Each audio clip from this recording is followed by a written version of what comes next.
Okay, moving on here, talking about political culture, political participation, and things of that nature. Here we're in slide number 18. Okay, so we're talking about worldview. We're talking about political ideologies. We're talking about some of the cultural conflicts that happen with different views of reality. Okay, so this is from James Davis and Hunter's book, Culture Wars. Okay, here's what he says. I define cultural conflict very simply as political and social hostility rooted in different systems of moral understanding. Again, that's political thought, right? Ethics, what we ought to do based on what I think is right and good and true. So the end to which these hostilities tend is the domination of one cultural and moral ethos over all the others. Let it be clear that the principles and ideals that mark these competing systems of moral understanding are by no means trifling, but always have a character of ultimacy to them. They're not merely attitudes that can change on a whim, but basic commitments and beliefs that provide a source of identity, purpose, and togetherness for the people who live by them. It is for precisely this reason that political action rooted in these principles and ideals tends to be so passionate. Okay, again, I think it's important to realize, okay? And then he kind of concludes here on slide number 19.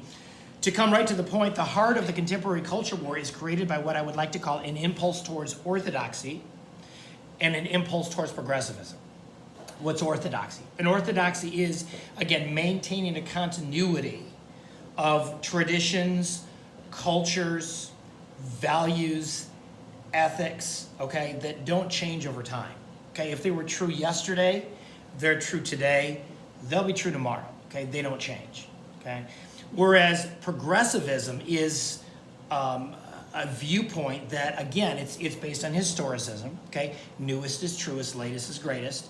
So progressives tend to call for a radical disruption of what is continuous, thinking that perhaps someone is not enjoying justice as much as others. So it's continually trying to challenge the status quo and trying to change and thinking that there are no transcendent, permanent values or ethics true for all time, okay? Because again, undergirding that logic is newest is truest, latest is greatest.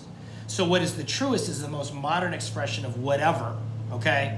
What is not as true is some expression of, what a family was 10 years ago or 20 years ago or 100 years ago, okay? So different viewpoints and they clash is basically what he's getting at, okay? So again, what is orthodoxy? What is or another way for describing orthodoxy is conservatism. If you've ever heard conservatives are liberals, okay? So conservatives, orthodox, kind of the same thing. So this maintains that there's a divine moral order in the universe that needs to be preserved against human degradation. Okay, humans and political systems function best when they're aligned with our moral nature. Okay, this is exactly how the framers created the Constitution. They created the Constitution with a separation of powers into legislative, executive, and judicial branch, and then again a vertical separation between national, state, and local government. They felt that reflected the well-ordered human soul. Okay, so that if you can stay aligned with that system, government's not going to get too big, and people are going to enjoy the greatest degree of human flourishing, okay? That's this idea that political systems function best when aligned with their moral nature. That's exactly how the founders thought when they created the Constitution, okay? And so it tends toward political caution. In other words, politics, the state is not the solution for everything because man is not ultimately infinitely malleable. What does that mean? They don't like social engineering, okay? They don't think that government should change society if they think that certain things are inherently unequal, because they think, again, conservatives or orthodox think that human nature is fixed and permanent, okay? In this case, capable of great things and yet flawed, and it cannot be changed by government, okay? So that's what they mean by not infinitely malleable. Government can't change human nature and shouldn't even try. That's not government's wheelhouse. That's not government's strong point, and it should stay out of that, okay?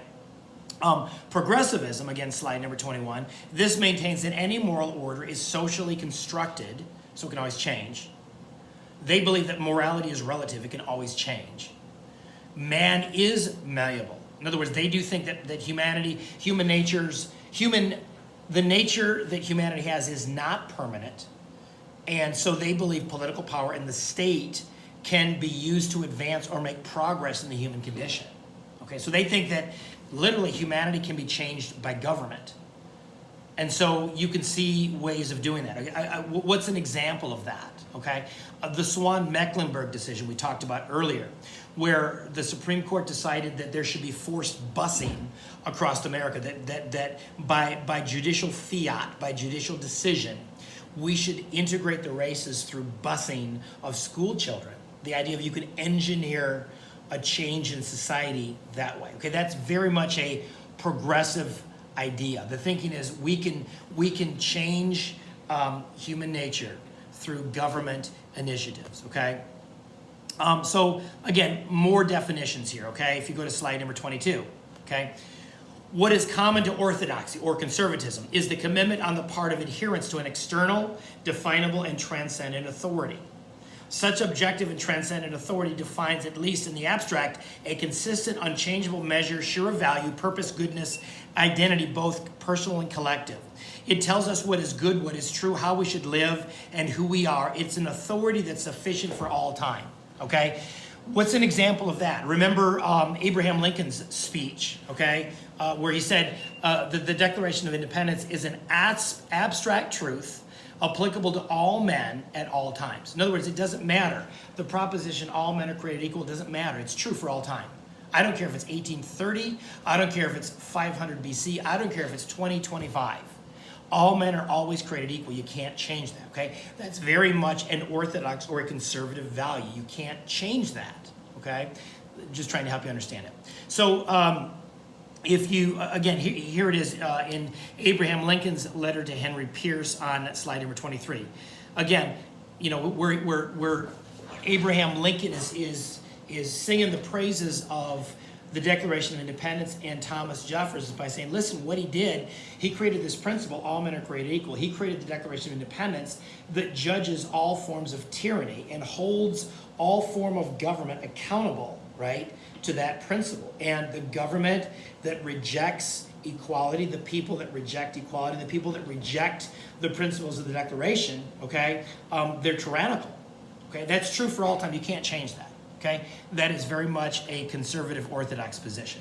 Okay, by contrast, let's look at progressivism. Okay, again, slide number 24.